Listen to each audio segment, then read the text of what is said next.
So, okay, today we're talking about the measures of location and spread, which is describing the data. And there will be a number of different...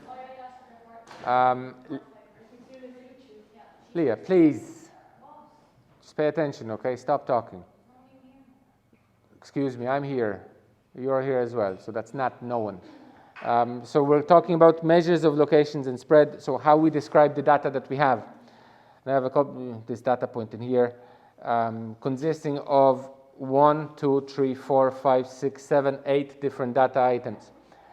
And we want to figure out a couple of ways to describe this data set. And one of the main ways is trying to figure out the measure of centrality. So measure of centrality is where is the kind of center of the data located. And one word that we would use to describe the measure of centrality is called the mean, or something that you probably recognize as the average. And in order to find the value of the average, all we need to do is add the data together and then divide it by the number of items in the data. So when I'm going to do it for my data set, I'm adding 63, 49, 51, 70, 67, 52, and 76. And I divide it by the number of items in the data set, which is 8. And my average is equal to 60. So this is the value of average, or the word I'm going to be using for the average going forward is mean. So mean is the word that we're going to be using for the average, the value that's resulting from the summing all the data items and then dividing by the number of those data items. So that's the first type of measure of centrality. The next one that I'm talking about is median. So median is the center point, thing in the middle. So median is in the middle. That's one way of remembering what it is. In order to find the median, you have to arrange the data in the increasing order.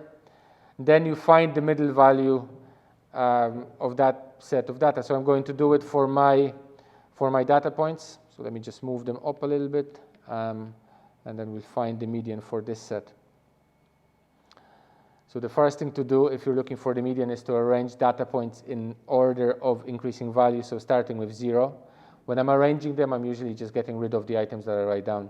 We have 0 again, so get rid of that. Then we have 1, another 1. Then we have 2, another 2.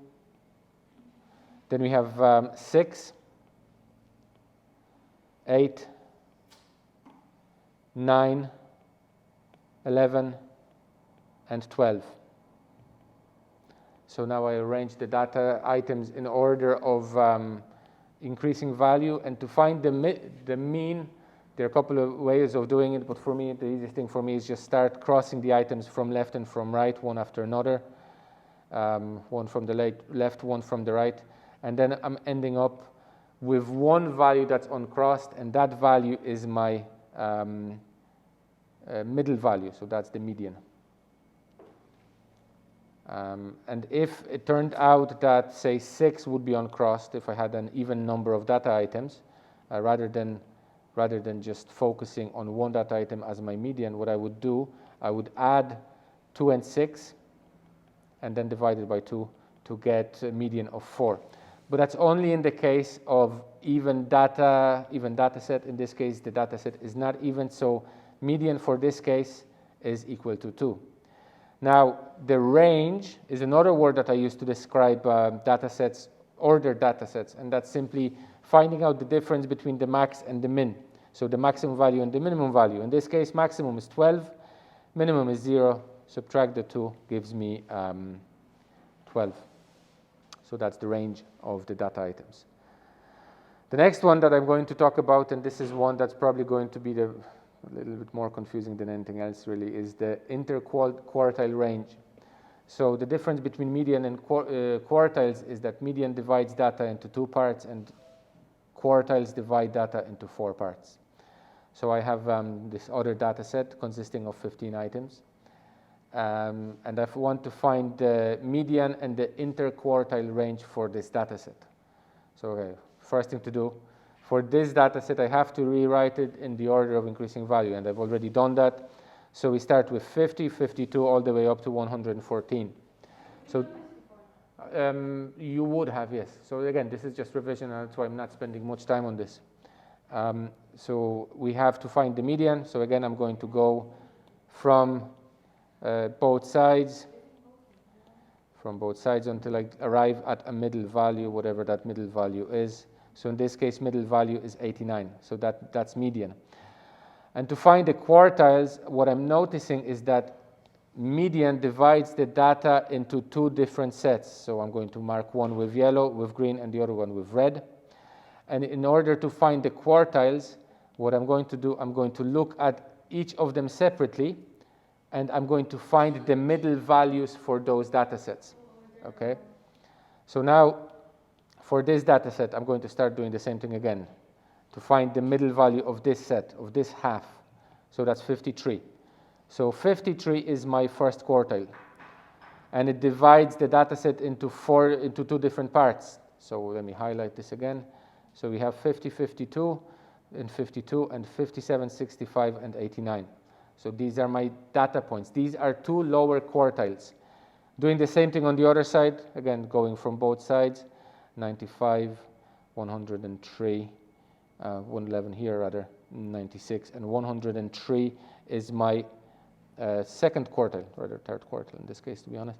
So this is the third quartile, 103. And median is the second quartile, so 80, 89. 89 gives me the second quartile, Q2. 53, which is the middle of the lower half, is quartile 1. And 103, which is the middle of the upper half, is quartile 3. So that's Q3 here. So now, having those three quantities, I can get the median, which is equal to 89. The quartile, Q1, equal to 53. Q2, same as median, 89. And third quartile, Q3, equal to 103. And the interquartile range, I'm calculating it by finding the difference between the third one and the first one, Q3 minus Q1. And that equals to 103 minus 53, so that gives me 50. To find the quartiles, first I found the median, and then I found the middle points of the two halves that the median divides the data set into. And once that's done, I have my quartiles, and I can calculate the interquartile range. Okay, so now